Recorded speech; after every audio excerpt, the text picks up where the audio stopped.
Why you wouldn't survive a week in a Victorian workhouse. The Industrial Revolution saw many awful things for the working class, including unsafe working conditions, long hours, and low pay. The first thing you would last a week in a Victorian workhouse without getting used to is gruel. This was the staple diet of a workhouse. Another thing you wouldn't last a week in a Victorian workhouse without witnessing would be child labor. Now, child labor isn't anything new. Children have been working since the dawn of civilization. But during the Victorian era, there were very few laws to protect children from exploitation. 3 reasons you wouldn't last a week in a Victorian work. From the horrible food to the child labor to the lice, these workhouses were truly a nightmare.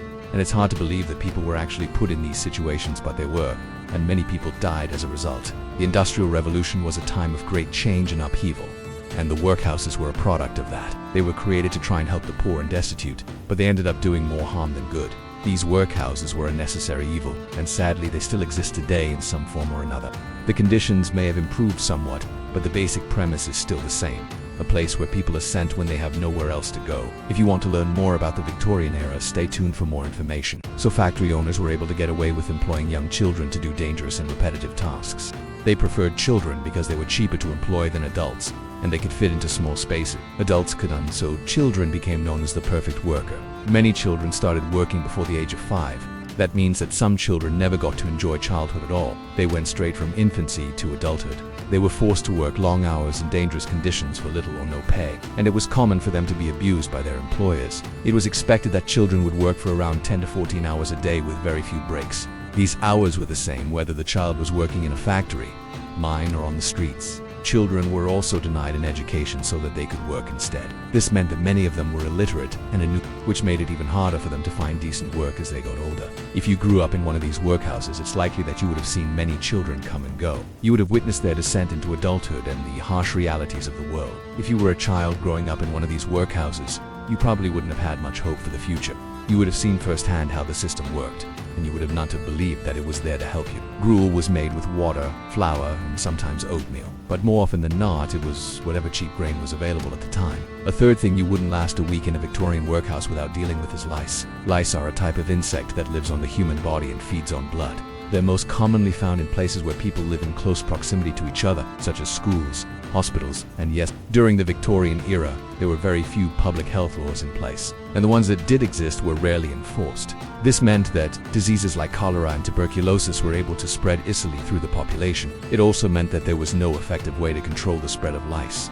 As you can imagine, these little critters breed quickly and can be difficult to get rid of. Add to that the fact that people in the workhouses were already malnourished and had poor hygiene, and you have the perfect conditions for a lice infestation. Now, while lice aren't usually dangerous, they are certainly unpleasant. Not only are they itchy and annoying, but they can also cause skin infections. If left untreated, these infections can lead to blindness or even death. In the Victorian era, there were a number of different ways that people tried to get rid of lice. Some of the most popular methods included the use of strong-smelling liquids such as vinegar and camphor, as well as poisonous substances like arsenic. None of these methods were particularly effective, and many of them were actually quite dangerous. But people were desperate, and they were willing to try anything to get rid of these pesky insects. You may not die from an infestation of lice, but having to deal with them daily will definitely wear on your psyche. Just as you're trying to sleep at night, you feel a little critter crawling across your skin. You reach over and rub your head. Then you hear a loud clap as hundreds of little legs scatter. You then proceed to rip your clothes off and search for the little critters, but they seem to have vanished, at least until tomorrow morning when the process starts all over again. It was basically the Victorian equivalent of wallpaper paste, and it didn't have any nutritional value whatsoever. Some historians even go as far as to say that gruel was actually a poison, and that those who ate it were shortening their lifespan. But that doesn't mean that people weren't queuing up to eat it. Life was hard during the Industrial Revolution and people were desperate, so when someone offered them a bowl of watery gruel, they weren't going to turn it down. There are reports that people would fight over bowls of gruel in the workhouses, so imagine being dropped into one of these workhouses after a life of eating whatever you could get your hands on. Imagine going into a room where men are brawling over bowls of watery paste.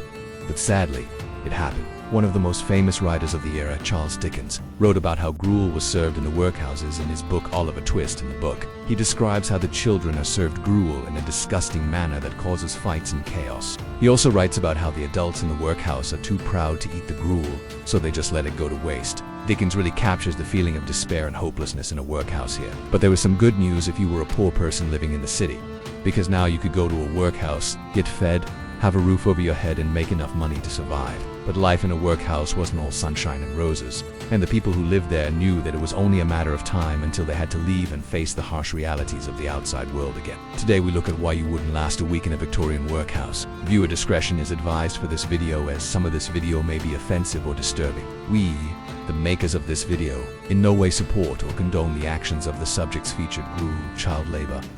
Most people know the name Charles Dickens, but few can tell you anything about his life beyond his famous books. Oliver Twist, A Christmas Carol, and David Copperfield are cornerstones of Western literature. But how did they get there? His father was sent to Marshalsea, one of London's infamous debtors' prisons, when Charles was just 11 years old. This left his mother responsible for the family's income, with 9 children to support. She took the eldest, Charles, out of school so that he could work in a factory to help pay off his father's debts. Here he worked 10-hour days at age 12. Dickens followed this up with another serial novel, Oliver Twist, which was also a hit. First, he was a master of storytelling, including Nicholas Nickleby, which featured a memorable villain named Ralph Nickleby, who was considered one of the first truly evil villains in English literature. In 1858, his wife Catherine died of a stroke. Devastated by the loss, Dickens began seeing another woman, Ellen Ternan, who was half his age. This caused a scandal and damaged his reputation. People accused him of being a hypocrite because he had written so much about the evils of adultery. But despite the scandal, Dickens continued his relationship with Ellen. During this period, Dickens also began performing in public. He was beloved by his fans and respected by his peers. In 1870, he was knighted by Queen Victoria. Do you think he was a genius or just overrated? Let us know your thoughts in the comments below. And as always, thanks for watching. Did you know that Charles Dickens was an avid He started drinking when he was a teenager, and he continued to drink heavily throughout his adult life. Alcoholism was a problem in Victorian England, and it was not uncommon for people to start drinking at a young age. Most people have heard of his famous novels like Oliver Twist and A Christmas Carol, but Dickens wrote a lot more than just those 2 books. In fact, he wrote 15 novels in total. Some of his other famous works include David Copperfield, which is Simeon, and Great Expectations, which is one of the most widely taught novels in English classes around the world. Dickens' heavy drinking contributed to his untimely death. He loved to explore new places and experience different cultures. He traveled all over Europe, as well as to the United States, Canada, and Australia. Dickens was also a keen observer of the world around him. He was fascinated by the way people lived and interacted, and he used his experiences while traveling to inform his writing. For example, his time in America inspired him to write about the country's vast wealth and poverty. He died in 1870 at the age of 58, leaving behind a literary legacy that has never faded.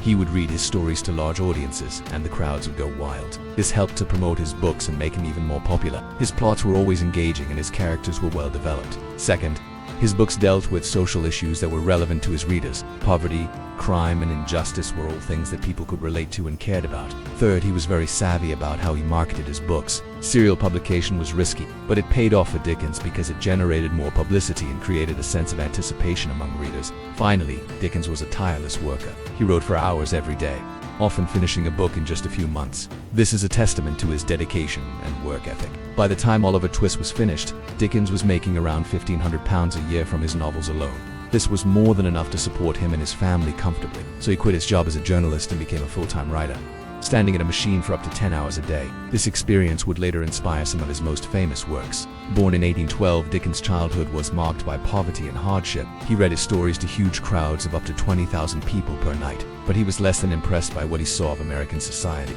He was appalled by the high levels of poverty and inequality, and he criticized the country's obsession with material wealth. After returning to England, he continued to speak out against social injustice through his writing and public appearances. He became a leading voice for the poor and marginalized, and he helped to bring about real change in areas such as child labor law and prison reform. When his father was released from prison, the family briefly enjoyed a comfortable lifestyle, but it didn't last. It followed the adventures of a group of friends led by Mr. Pickwick, who traveled around England getting into humorous situations. Dickens wrote the novel in his spare time while still working full-time as a journalist, publishing it serially in monthly installments. This meant that readers paid for the book by subscribing to the magazine and reading each new chapter as it came out. This was very different from how books were usually published. Usually an author would finish an entire novel and then seek out a publisher who would pay in advance against royalties, then print and distribute the book. Serial publication was riskier for the author because if the book wasn't popular, then there was no guarantee that it would ever be finished or even published. But this also allowed authors to earn money while still working their day jobs, and it gave readers a chance to engage with literature without having to pay a large sum up front. They soon found themselves back in poverty, and young Charles had to return to work. This time he was employed as a lawyer's clerk, but his passion for writing never faded. In his spare time, He wrote sketches of life in London, which were anonymously submitted to a monthly magazine. They were published, and Charles received payment of £4 for each sketch, more than he made in an entire month of working as a clerk. It seemed like writing was his calling, but then his father committed suicide.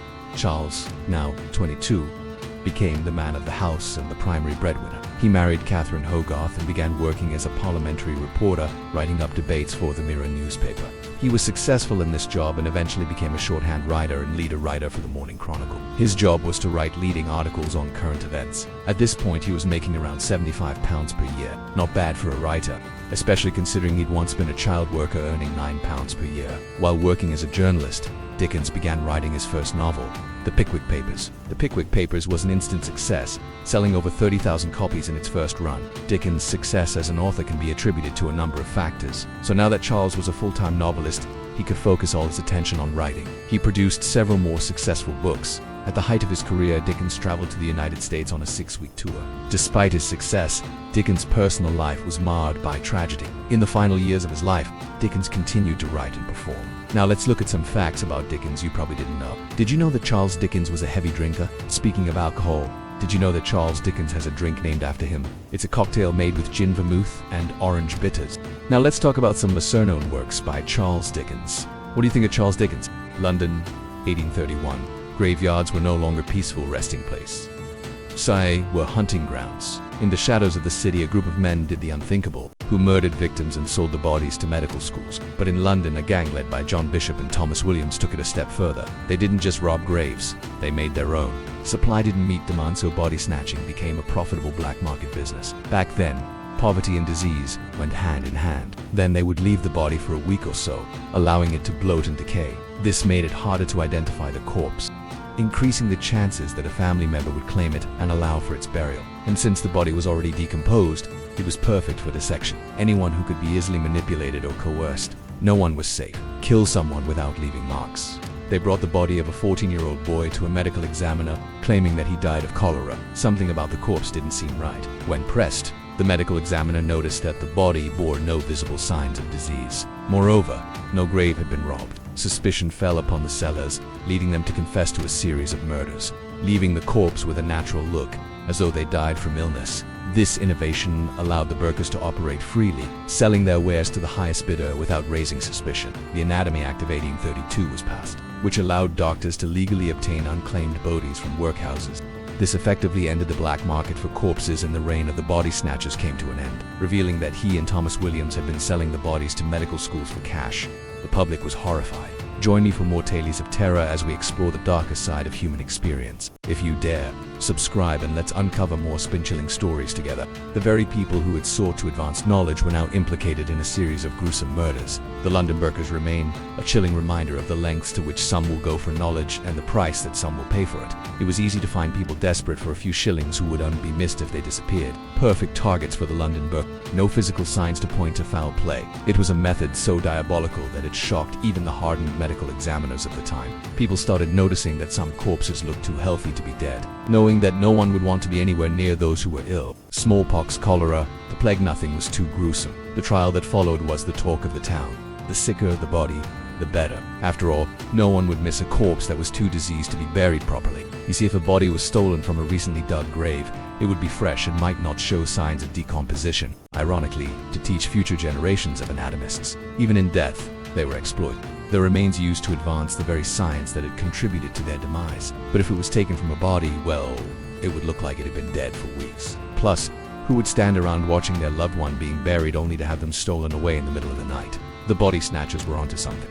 They were called the London Burkers, named after the infamous William Burke of Veden. In 19th century Britain, medical schools desperately needed cadavers to teach anatomy, but the law only allowed the dissection of executed criminals. The men we're looking for operated in the slums of London. Their preferred method: lure the unsuspecting into a cellar and drown them in a well. But there was a problem. They began faking the symptoms of contagious diseases. And so the Burkers began their reign of terror, targeting the lowest of the low. They preyed on young girls, beggars, drunkards. But the body snatchers were onto something else, something big. They developed a technique, a way to kill that left no trace. They called it burking, named after the infamous Burke and Hare, who confessed to killing 17 people in Edinburgh. The method was simple, yet effective. In 1831, they thought they had struck gold. It was a shocking revelation, one that sent ripples through the community.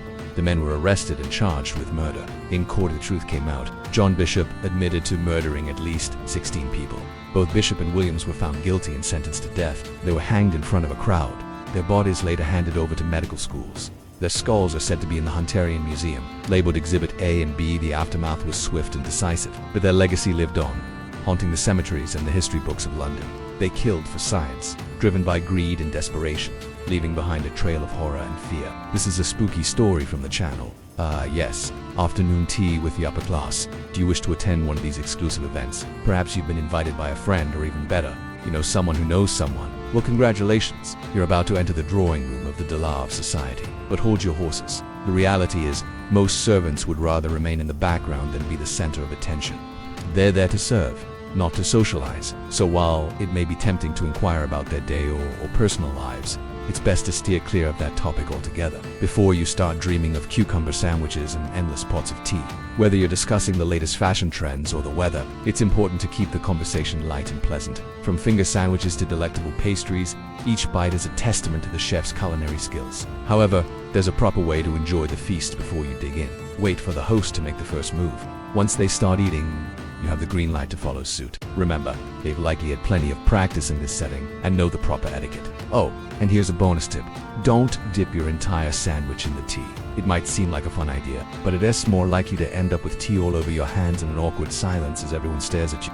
Instead, take a dainty bite and savor the flavors. Avoid controversial topics like politics or religion, as they can quickly put a damper on the atmosphere. The goal is to leave your guests feeling refreshed and ready to tackle the rest of their day. Remember, it's not just about what you say, but also how you say it. So choose your words carefully and be mindful of the tone you convey. You need to know this event is not for the faint of heart. If you're not careful, you could find yourself in an awkward silence with a footman staring intently at your every move. A chance to experience a world of elegance and sophistication. By following these simple rules, you can ensure that your visit is not only memorable, but also enjoyable for everyone involved. So go forth, dear viewer, and conquer the drawing room. Just remember to bring your best manners and a healthy dose of restraint. Who knows? You might just find yourself returning home with a new perspective on life and a belly full of delicious treats. So what are some of the hard and fast rules of attending afternoon tea with the upper class? Stick around to find out.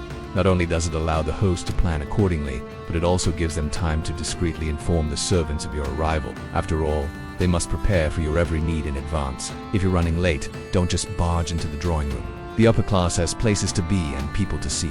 So unless you want to make an enemy of the host, it's best to arrive precisely when you say you will. And remember, don't be late. It doesn't matter if you're a duchess or a pop. When you're invited to an exclusive event like afternoon tea with the upper class, you must RSVP promptly. There are 3 essential roles in any drawing room. The hostess, whose role it is to welcome guests and ensure their comfort. The host, whose primary purpose is to receive guests and engage in polite conversation. And then there's you, the guest. Remember, you're not merely attending afternoon tea. You're stepping into the realm of the upper class, at least for a little while. And with that comes a set of unspoken rules that dictate how you should conduct yourself. The servants are there to anticipate your every need from the moment you enter the drawing room. They'll pour your tea, serve you delectable treats, and clear away the crumbs with military precision. It's not just a tea party. It's a showcase of the upper class way of life. And while you're basking in the ambience, there's one thing you should never do. Ask the servants any questions about their lives. The art of conversation is a crucial skill in the drawing room. Now let's talk about one of the most delightful aspects of afternoon tea, the food. Being invited to afternoon tea with the upper class is an honor.